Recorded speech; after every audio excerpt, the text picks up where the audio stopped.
You don't prefer being alone. You prefer being untriggered. That distinction matters more than you think.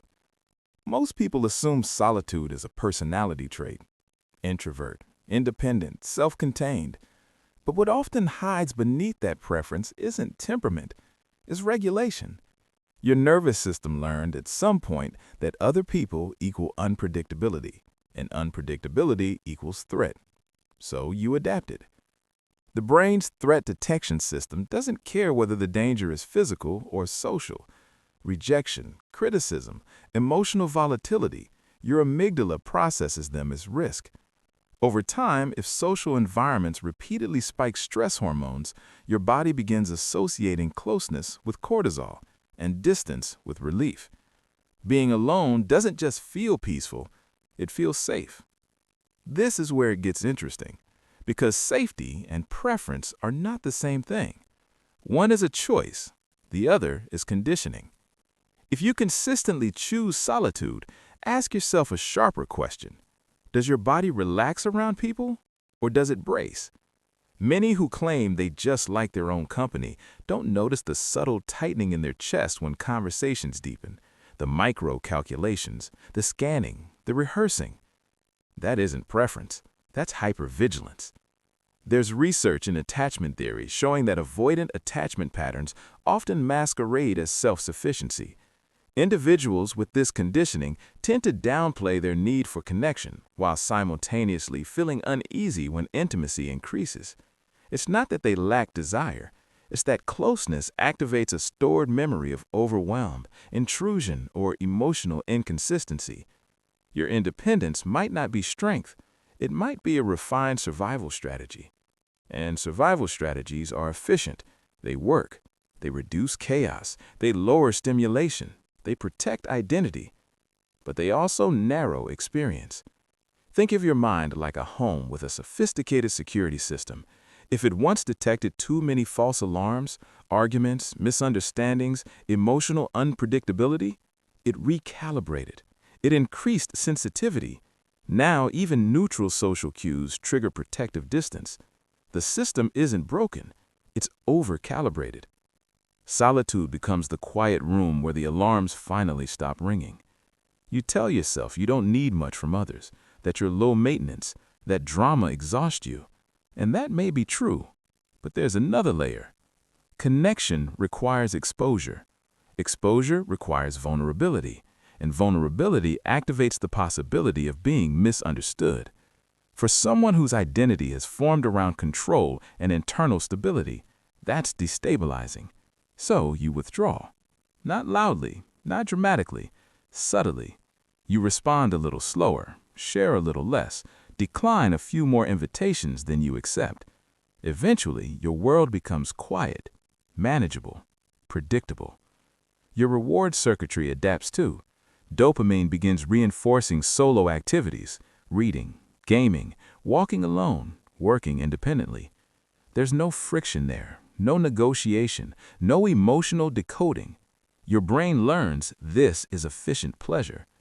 But efficiency is not the same as fulfillment. Here's the part most people avoid confronting. When you're alone, no one challenges your narrative. No one reflects parts of you that feel unfinished. No one disrupts your self-concept. Solitude protects your identity from friction. In social environments, mirrors appear.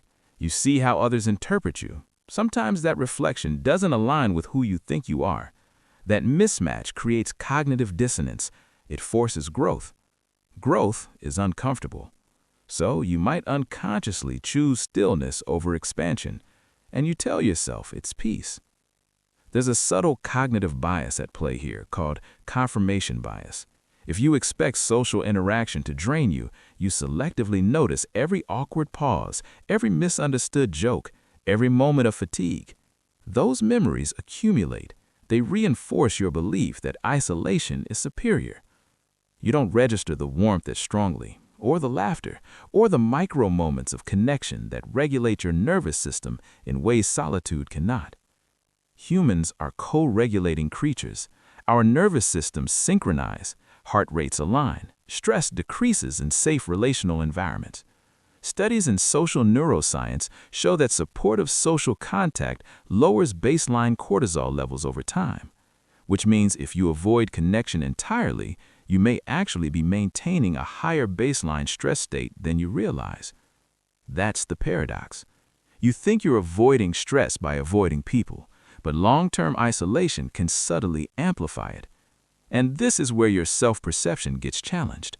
You might believe you're emotionally independent, but emotional independence doesn't mean absence of need. It means the ability to choose connection without fear dictating the decision. If your solitude is driven by fear of unpredictability, fear of exposure, or fear of losing control, that's not freedom. That's constraint disguised as autonomy. Around this point, resistance shows up. You might be thinking, no, I genuinely enjoy being alone. And that can absolutely be true. The issue isn't enjoying solitude. The issue is needing it as protection. There's a difference between restoration and avoidance. Restoration replenishes you so you can re-engage. Avoidance convinces you that re-engagement isn't necessary at all. The hidden cost appears quietly. Over time, your social muscles weaken, not dramatically, gradually. Conversations feel heavier. Initiating plans feels like work. Emotional nuance becomes something you observe rather than participate in. You become an observer of connection instead of a participant. And here's the turning emotion. The very system that protects you from overwhelm also protects you from depth. When you avoid closeness, you avoid being hurt, but you also avoid being fully seen. And being fully seen is one of the most regulating, stabilizing human experiences available. Your brain evolved in tribes. Belonging wasn't optional, it was survival. Modern independence can simulate strength, but your biology still craves resonance. The cost of excessive solitude isn't dramatic loneliness, it's muted vitality. Life feels controlled, stable, but slightly flat. Like listening to music through a wall instead of standing in the room where it's playing. You might not consciously feel deprived. You've adjusted. Humans are exceptional at adapting to narrowed emotional bandwidth, but adaptation is not the same as thriving. And here's the uncomfortable truth. If you never risk being misunderstood, you never risk being deeply understood either. Solitude can become a perfectly engineered echo chamber. Your thoughts loop without interruption. Your identity solidifies without challenge. That feels coherent, clean, safe. But it can also make you brittle. Because when unavoidable intimacy appears, a romantic relationship, a close friendship, a work collaboration, it disrupts your system more intensely than it would have if you'd kept practicing connection. Avoidance compounds sensitivity. So what's the reframing? Preferring solitude is not pathology, it's information. It tells you how your nervous system has learned to regulate. It tells you what once felt overwhelming. It tells you where safety was found. The goal isn't to become socially hyperactive or force extroversion. The goal is choice.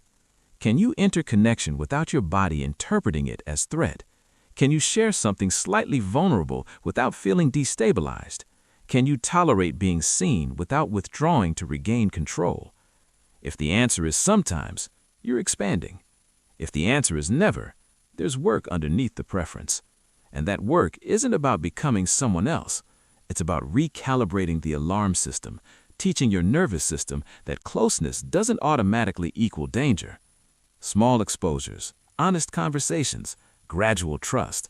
Not because you're broken, but because you deserve access to the full emotional spectrum, not just the quiet end of it. The people who prefer being alone are often perceptive, introspective, deeply analytical. They notice patterns others miss. They think before speaking. They protect their energy with precision. That's strength. But strength without flexibility becomes rigidity, and rigidity limits experience.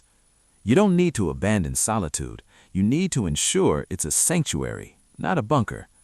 There's a difference. A sanctuary restores you so you can return to the world grounded.